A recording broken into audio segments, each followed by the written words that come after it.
little noisy today, making custom flintlock screws on the Omni turn. Pulling the bar. I just got my bar feeder set up here, and it's kind of a work in progress, but I'm testing it. Seems to be working pretty good. I can get about an 8-foot bar of material in there. Going through the headstock. A little noisy.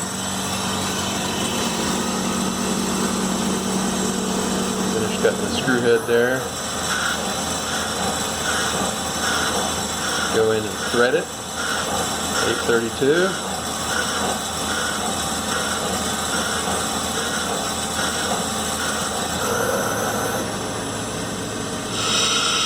Start to cut off, come back out, chamfer the edge, go back in, nope, one screw, back to the beginning,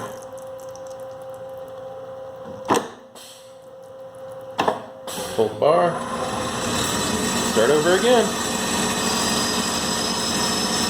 I have it set up to do 10 pieces, got 7 left. And then I do a spot check on everything. Make sure we're hitting the correct finish and size and go and no go on the threads. And anyways, that's it for now. Seems to be working pretty good. Okay, back to work. And here's the screws over here. This is what we're making today. It's a sear screw for a lock. That lathe gives us a super finish and a really nice thread. They're all just working out perfectly insofar as go and no go. And we'll pile of them go in there. And this is a sear screw. But anyways, so I've got about 175 to go. That's all for now.